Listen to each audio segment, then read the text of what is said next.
ప్రతి ఒక్కరూ కూడా తన లైఫ్లో ఏదో చేయాలి, ఏదో సాధించాలి అనే ఆలోచనలో ఉంటారు. ఆ ప్రయాణ సాధనలో భాగంగానే దూర ప్రాంతాలకు వెళ్తూ ఉంటారు. కానీ తన చిన్నప్పటి నుండి తనను ఎంతో ప్రేమతో గారాబంగా పెంచిన తల్లిదండ్రుల ఆవేదన మాత్రం అర్థం చేసుకోవాలి. ఇటువంటి కథలు మన నిజ జీవితంలో చాలా చూస్తూ ఉంటాం. అటువంటిదే ఈరోజు నా ఈ కథ. ఒక ఊరిలో రాఘవయ్య, లక్ష్మమ్మ అనే దంపతులు ఉండేవారు. వారు చాలా అన్యోన్యంగా ఉండేవారు. వారి అన్యోన్యత ఎంత అంటే అది చూసి ఊరి జనమంతా అసూయపడేవారు. ఆ అసూయే వారికి శాపంగా మారింది. వారికి పిల్లలు లేకుండా చేసింది. అలా చాలా సంవత్సరాలు గడిచాయి. రాఘవయ్య దంపతులు మొక్కని దేవుడు లేడు, తిరగని దేవాలయాలు లేవు. కొన్ని ఏళ్ల తర్వాత లక్ష్మమ్మకు ఒక మగబిడ్డ పుడతాడు. అతనికి రఘు అని పేరు పెట్టారు. తన ఒక్కగానొక్క కొడుకుని ఎంత గారాబంగా పెంచారంటే రఘు నవ్వితే ఆ ఇల్లు ఆనందమయం, మౌనంగా ఉంటే వారి మనస్సులు బరువెక్కేవి.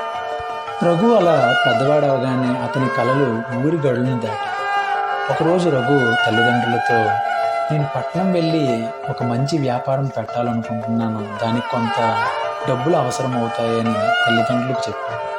రఘు అన్న మాటలకు తల్లిదండ్రులు తనకు ఆస్తుపాస్తులు ఏమీ లేవని ఆలోచించకుండా క్షణకాలంలో, సరేనన్న, నీ భవిష్యత్తు కోసం మేమేమైనా చేస్తామని అతనితో అంటారు.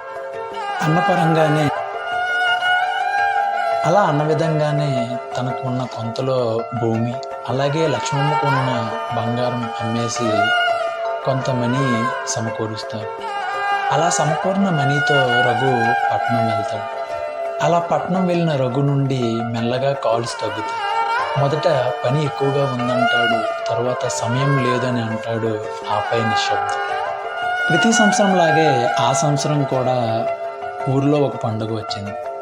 ఊరంతా దీపాలతో అంగరంగ వైభవంగా వెలిగిపోతుంది. కానీ లక్ష్మమ్మ మాత్రం తన కొడుకు కోసం గుమ్మం దగ్గరే ఎదురు చూస్తూ ఉంది. రాఘవయ్య తన ఫోన్ ఆన్ చేసి పదే పదే చూస్తూ ఉన్నాడు. ఎందుకో తన కొడుకు కాల్ చేస్తాడేమో. రాత్రికి ఆలస్యంగా ఫోన్ మోగింది. ఎవరని చూడగా నాన్న అని రఘు. రఘు మాటలు వినగానే, రఘు ఇంకా రాలేదు, చాలా ఆలస్యమైందని రాఘవయ్య అంటాడు. అని అనగానే రఘు, సారీ నాన్న, ఈసారి కూడా నేను రాలేకపోతున్నా అని అంటాడు. రాఘవయ్య గొంతు వణికింది. తనను తాను మెల్లగా సర్ది చేసుకొని, పర్లేదు రఘు, నువ్వు జాగ్రత్త, నువ్వు ఎక్కడున్నా బాగుండాలి అని కాల్ కట్ చేస్తాడు. అలా కాల్ కట్ అయ్యాక లక్ష్మమ్మ మెల్లగా, మన ప్రేమ రఘుకి భారంగా మారిందేమో అని అంటుంది.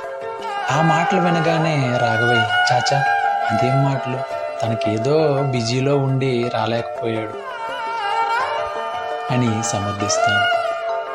అలా అంటాడే కానీ ఆ మాటలు రాఘవయ్య గుండెల్లో నిశ్శబ్దంగా మారిపోయాయి.